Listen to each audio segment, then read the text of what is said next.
नमस्ते।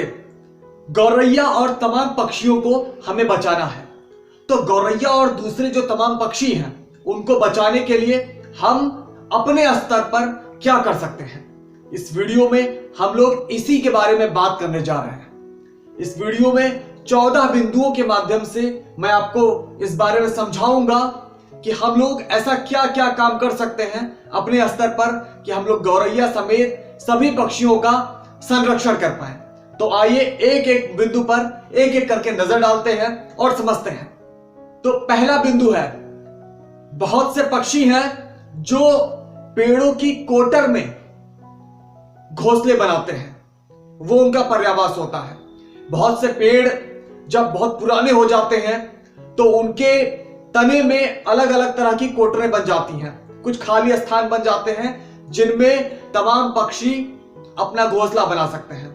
तो ऐसे तमाम पुराने वृक्षों को, खासकर पीपल का, बरगद का, महुआ का, इमली का, आम का, जामुन का, ऐसे जो तमाम हमारे स्थानीय पेड़ हैं, इनकी जब उम्र हो जाती है काफी तो इनके अंदर बहुत सारे कोटर बन जाते हैं। तो ऐसे वृक्षों को बचाना बड़ा जरूरी है, तभी हम उन पक्षियों को बचा पाएंगे जो सिर्फ उन कोटरों में अपना घोंसला बनाते हैं।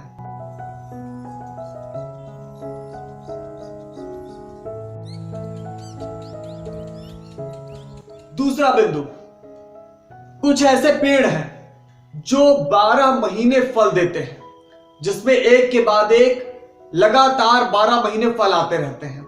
खासकर जो फाइकस फैमिली के पेड़ हैं, पीपल है, बरगद है, पाकड़ है, गूलर है, इन पेड़ों में 12 महीने लगभग फल मिलता रहता है। तो बहुत से पक्षी उन फलों को खाते हैं। तो पक्षियों को 12 महीने भोजन उपलब्ध कराने में ये पेड़ जो हैं ये बहुत बड़ी भूमिका निभाते हैं। तो इन पेड़ों को बचाना और इन पेड़ों को नया लगाना, ये दोनों बहुत जरूरी है।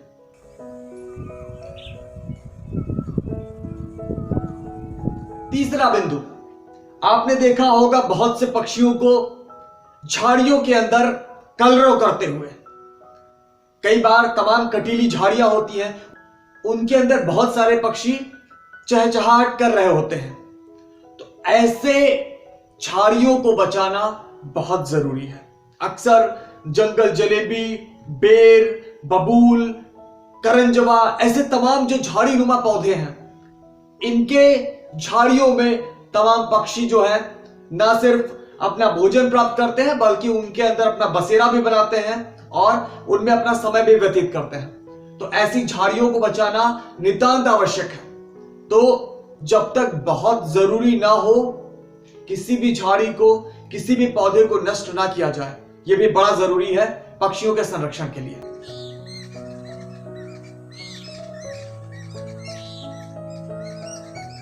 चौथा बिंदु, फल। बहुत से पक्षी मुख्य रूप से फल खाते हैं। तो अगर हम फलदार पेड़ों को बचाएं और नए फलदार पेड़ लगाएं स्थानीय प्रजाति के, तो पक्षियों को भरपूर भोजन मिलेगा और फिर जब उनको भोजन मिलेगा तो वो अपनी संख्या वहां पर बढ़ाएंगे और उनकी प्रजाति जो है उनका संरक्षण होगा। जैसे मैं बात करूं तोते की, तोते बड़े पैमाने पर जैसे गेहूं की बालियां पक जाती है उनको खाते हैं, आम आता है तो आम खाते हैं, जामुन खाते हैं, ऐसे तमाम फल खाते हैं। तो ऐसे फलदार पेड़ जैसे आम हो गया, जामुन हो गया, इनको बचाना बहुत जरूरी है। तो फिर तोतों की संख्या बढ़ेगी और ऐसे तमाम पक्षियों की संख्या उसके माध्यम से फिर बढ़ पाएगी। तो फलदार पेड़ों को बचाना और लगाना बहुत जरूरी है।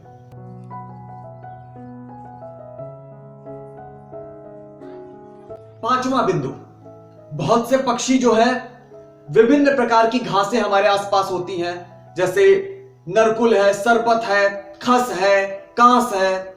इन घासों में कई तरह के बीज आते हैं।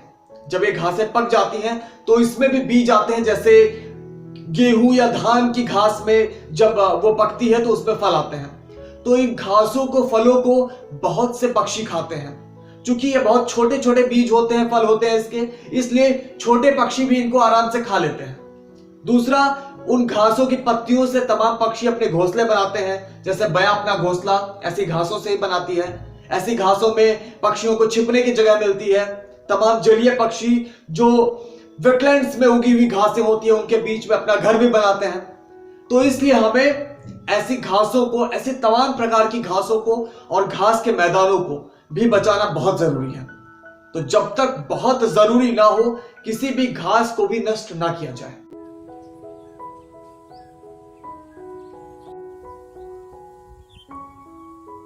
छठवां पॉइंट, कीटनाशक।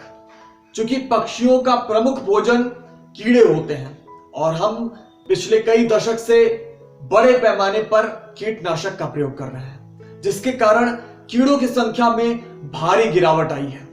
बहुत से कीड़े तो लगभग खत्म हो गए हैं। तो अगर हमें पक्षियों को बचाना है तो हमें कीटनाशक का प्रयोग भी बंद करना होगा। कीटनाशक के प्रयोग के बजाय हम लोग खेतों के किनारे झाड़ियों को उगने दें। खेत के बीच में भी अगर हम झाड़ी को उगने देते हैं तो उन झाड़ियों में तमाम तरीके के पक्षी निवास करेंगे। वो पक्षी फिर खेतों में जाकर खेतों में कीट नियंत्रण का काम करेंगे। तो एक तो पक्षियों की संख्या बच जाएगी, दूसरा हमें अपने ही फसल के ऊपर, अपने ही खाने के ऊपर जहर नहीं डालना पड़ेगा। तो ना सिर्फ पक्षियों की जैव तंत्र की रक्षा होगी बल्कि हमारे स्वास्थ्य की भी रक्षा होगी। तो कीटनाशक का प्रयोग ना किया जाए, कोशिश किया जाए कि धीरे धीरे कम किया जाए। उसके जगह पर तमाम जैविक उसके विकल्प उपलब्ध हैं, उनका उपयोग किया जाए। आप नीम का इस्तेमाल कर सकते हैं, आप बायो एंजाइम का इस्तेमाल कर सकते हैं और तमाम आजकल ऐसे जैविक विकल्प जो हैं वो धीरे धीरे आ रहे हैं और उनसे हम शुरुआत कर सकते हैं। सातवां बिंदु, अगर आपके घर के आसपास बगीचा है और आपने बगीचे में बल्ब टांग रखा है तो सूरज ढलने के बाद आप बल्ब ना जलाएं बगीचों में, क्योंकि जो ये लाइट है, आर्टिफिशियल लाइट है, सूरज ढलने के बाद ये बहुत सारे कीट पतंगों को और जो पक्षी हैं उनको और तमाम प्राणियों को जो है उनके जीवन में बड़ा खलल डालती है। इससे उनका जीवन प्रभावित होता है और उनकी संख्या घटती है। तो अनावश्यक रूप से प्राकृतिक जगहों पर लाइट न जलाएं। कोशिश करें अपने घर में भी आप कम से कम लाइट जलाएं, बहुत ही हल्के लाइट वाला बल्ब ही इस्तेमाल किया जाए। आठवां बिंदु, बहुत से पक्षी हैं जो जल राशियों के किनारे पेड़ों पर अपना घोंसला बनाते हैं। जैसे हम बया की बात कर लें, बया का घोंसला आप कभी भी देखेंगे तो ऐसी जगह पर देखेंगे जैसे किसी तालाब के किनारे या किसी नाले के किनारे, नहर के किनारे, नदी के किनारे कोई पेड़ उगा हो, खासकर बबूल का पेड़, खजूर का पेड़, जंगल जलेबी का पेड़। तो ऐसे कटीले पेड़ों पर वो अपना घोंसला एक बड़ी कॉलोनी के रूप में बनाते हैं जल राशियों के बगल में, क्योंकि जल राशियों के बगल में उनको आसानी से भोजन भी मिल जाता है, घासें भी मिल जाती हैं, सुरक्षा का आभास भी होता है। कई बार पेड़ जो पानी के ऊपर लटके हुए होते हैं उनमें ही वो अपना घोंसला बनाते हैं, क्योंकि नीचे पानी से उनके घोंसले की तरफ कोई दूसरा जीव जंतु जो है वो पहुंच नहीं पाएगा। तो इसलिए हमें तालाबों के, नदियों के, नालों के, नहरों के किनारे बबूल और खजूर का पेड़, जंगल जलेबी का, ऐसे तमाम कटीले पेड़ों को लगाना चाहिए, ऐसे पेड़ों को बचाना चाहिए। तो इससे बया समेत विभिन्न प्रकार के जो पक्षी हैं उनकी संख्या भी जो है बेहतर होगी, बढ़ेगी। नौवां बिंदु, गौरैया।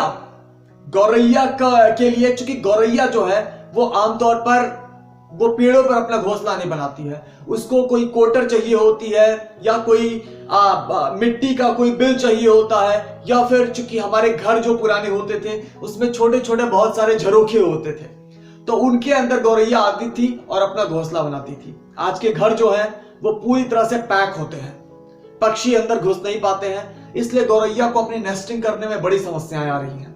तो एक तो ये काम किया जाए कि अपने घर के बाहर ऐसे तमाम झरोखे खुलवा दिए जाएं, छुड़वा दिए जाएं, जिसमें गौरैया आकर अपना घोंसला बना पाए। दूसरा, हम लोग लकड़ी के घोंसले जो हैं वो भी बना सकते हैं, लगा सकते हैं अपने घर के बाहर छज्जे के नीचे, तो उसमें भी गौरैया कभी आए तो वो अपना घोंसला बना पाएगी और इससे गौरैया की संख्या जो है वो बढ़ पाएगी। डिस्क्रिप्शन में एक वीडियो है कि गौरैया का घोंसला कैसे बनाएं। ये वीडियो 3 साल पहले हमने बनाया था, अपलोड किया था, इसके करीब 85,000 से ज्यादा व्यूज हुए थे। वो वीडियो आप जरूर देखिए। पूरा तरीका मैंने समझाया था उसमें कि हम लोग गौरैया का घोंसला कैसे बनाएं, कैसे गौरैया की संख्या हम बढ़ा सकते हैं। तो इस तरीके से गौरैया की संख्या बढ़ाने में हम मदद कर सकते हैं। वीडियो आपको डिस्क्रिप्शन में उसका लिंक मिल जाएगा। 10वां बिंदु, चूंकि आज हमने बड़े स्तर पर तालाबों को, जलाशयों को पाट दिया है, पानी की बड़ी किल्लत हो जाती है अप्रैल मई जून के महीने में। आप अपने घर के बाहर बगीचे में, अपनी बालकनी में, ऐसे तमाम प्राकृतिक जगहों पर अगर कुछ छोटे से पानी के बर्तन रख दिया करें, उसमें पानी भर दिया करें, तो उस पानी के तलाश में बहुत से पक्षी आएंगे और वो आस ही पास कहीं अपना घोंसला भी बनाएंगे। तो इस तरीके से जब उनको पानी मिलेगा तो उनकी संख्या अपने आप बढ़ेगी। तो इस तरीके से भी हम पक्षियों की मदद कर सकते हैं। 11वां बिंदु, उत्तर प्रदेश का राजकीय पक्षी सारस। बड़े खूबसूरत, बड़े ऊंचे पक्षी होते हैं। उनके बारे में कई सारी कहानियां हैं कि अगर एक जोड़े में से एक पक्षी मर जाता है तो दूसरा भी अपने प्राण त्याग देता है। तो बड़े ही अनूठे पक्षी हैं, उनको कैसे बचाया जाए? सारस खासकर जब बरसात का महीना होता है तो वो धान के खेतों में अपना घोंसला बनाते हैं और उसी में अंडे देते हैं। अक्सर खेतों में जुताई के समय या उस खेतों में जाते समय अंडे फूट जाते हैं, वो नष्ट हो जाते हैं। तो कभी भी आपको कोई भी सारस का घोंसला दिखाई दे तो आप उस जगह को, उसके किनारे दूर दूर तक जगह को, उस अपने खेत को आप छोड़ दीजिए। सारस को वहां पर अपना प्रजनन करने दीजिए, अपना अंडा पालने दीजिए, चूजों को बड़ा करने दीजिए। और अगर आप अपनी फसल को छोड़ते हैं सारस के लिए तो उसमें जो आपका नुकसान हुआ है उसका हर्जाना आप वन विभाग से प्राप्त कर सकते हैं। आप अपने नजदीकी रेंज ऑफिस, फॉरेस्ट डिपार्टमेंट के रेंज ऑफिस पर जाइए और रेंजर को एक लिखित में आवेदन दीजिए कि हमारे यहाँ पर खेत में इतने वर्ग फीट में, इतने वर्ग मीटर में सारस का घोंसला था, इसलिए हमने फसल को छोड़ दिया है, तो हमको उसके बदले मुआवजा दिलाया जाए। तो इस तरीके से आप ना सिर्फ सारस का संरक्षण कर सकते हैं बल्कि आप उसके बदले अपना जो क्षतिपूर्ति है वो भी आप विभाग से प्राप्त कर सकते हैं। तो ऐसे हम लोग सारस का संरक्षण कर सकते हैं। अब हम बात करें गिद्ध की। विभिन्न प्रजातियों के गिद्ध हमारे आसपास पाए जाते रहे हैं। हमारे जैव तंत्र में मरे हुए जानवरों को खाकर उनके शरीर को निपटारा करने में उनकी अहम भूमिका होती थी। बड़ी गिरावट आई है, खासकर जो हमारे हिमालयन ग्रिफन वल्चर हैं, जो पहाड़ों से उतर कर आते हैं ठंडियों में मैदान में और फिर वापस पहाड़ों पर लौट जाते हैं ठंडियां खत्म होने के बाद, उनकी संख्या में बड़ी गिरावट आई है। हमारे यहाँ के नेटिव इजिप्शियन वल्चर हैं, उनकी संख्या में भी बड़ी गिरावट आई है, क्योंकि ये वल्चर जो है, ये स्कैवेंजर्स हैं, ये प्रमुख रूप से मरे जानवरों को ही खाते हैं। तो अब चूंकि एक दवा थी, पेन किलर, एक डाइक्लोफेनेक, आज भी ह्यूमंस में बड़े पैमाने पर यूज होता है, पहले वेटनरी में भी इसका बड़े पैमाने पर यूज होता था। ये जो डाइक्लोफेनेक पेन किलर है, ये जब किसी मवेशी को दी जाती थी तो बाद में जब उन मवेशियों का मांस मरने के बाद गिद्ध खाते थे तो गिद्ध के जो अंडे होते थे, अंडे की ऊपरी जो खोल है, कवच है, वो बड़ी कमजोर होती थी। तो बड़ी आसानी से वो मैच्योर होने से पहले फूट जाया करते थे और उनके जो चूजे हैं वो मरे हुए पैदा होते थे। तो इस तरीके से डाइक्लोफेनेक के कारण उनके संख्या में भारी गिरावट आई। तो डाइक्लोफेनेक का इस्तेमाल भारत सरकार ने भी वेटनरी में इसका इस्तेमाल बैन किया है, पर आज भी धड़ल्ले से इसका इस्तेमाल वेटनरी में किया जा रहा है। इसके जगह पर हम लोग मेलॉक्सिकैम और दूसरे पेन किलर यूज कर सकते हैं जिससे गिद्धों को नुकसान नहीं होगा। हालांकि मेलॉक्सिकैम और दूसरे पेन किलर जो हैं डाइक्लोफेनेक के मुकाबले थोड़े ज्यादा महंगे पड़ते हैं, लेकिन थोड़े से पैसे बचाने के चक्कर में हम गिद्ध जैसे जरूरी पक्षी को खत्म कर दें, यह बहुत गलत होगा। तो डाइक्लोफेनेक का इस्तेमाल मवेशियों के ऊपर ना होने दीजिए। आप मेलॉक्सिकैम का यूज करवाइए। जब भी आप अपने जानवर को किसी डॉक्टर को दिखाने ले जाएं तो डॉक्टर को आप बोलिए कि भाई अगर आप पेन किलर दे रहे हैं तो डाइक्लोफेनेक मत दीजिएगा, आप उसको उसकी जगह पर मेलॉक्सिकैम दीजिए या दूसरे पेन किलर दीजिए। और कोई अगर डॉक्टर ऐसा करता है, डाइक्लोफेनेक देता है, तो आप उसकी शिकायत कीजिए। 13वां बिंदु, एक पक्षी और है, मुर्गी। मुर्गी, इनकी जो असली प्रजातियां जंगलों में रहती हैं, जैसे लाल जंगली मुर्गा, रेड जंगल फाउल, आज ये विलुप्तीकरण का खतरा झेल रहे हैं। बड़े पैमाने पर उनका शिकार किया गया, उनके जीन में परिवर्तन करके हमने तमाम कृत्रिम प्रजातियां बनाई जिनको हम चिकन के रूप में, चिकन के फार्म में, अंडे के हैचरीज में हम देखते हैं, लोग खाते हैं, लोग उनके अंडे खाते हैं, उनका मांस खाते हैं। तो ये जो मुर्गी है ये भी उसी परिवार का सदस्य है जिस परिवार का मोर है, फीजेंट फैमिली। पीकॉक, पीहेन, कॉक, हैन दोनों एक जैसे पक्षी ही हैं, लेकिन एक हमारे देश का राष्ट्रीय पक्षी है और दूसरा दुनिया में सबसे सताया गया प्राणी है। मुर्गियों से ज्यादा अत्याचार किसी पर नहीं हुआ। तो यह भी आवश्यक है, अगर हम पक्षियों को बचाने की बात कर रहे हैं तो हम उन पक्षियों को खाना, उन पक्षियों पर जबरन या अत्याचार जो है वो बंद कर दें। तो पक्षियों को बचाने के लिए यह भी जरूरी है कि हम लोग चिकन खाना, अंडा खाना जो है वो भी बंद कर दें। 14वां बिंदु, आप जानते हैं कि आज बड़े पैमाने पर पशुपालन में गाय, भैंस, भेड़, बकरी आदि पैदा कराए जाते हैं। बड़े पैमाने पर ये जो पशु हैं ये अत्यधिक चारण की समस्या पैदा करते हैं।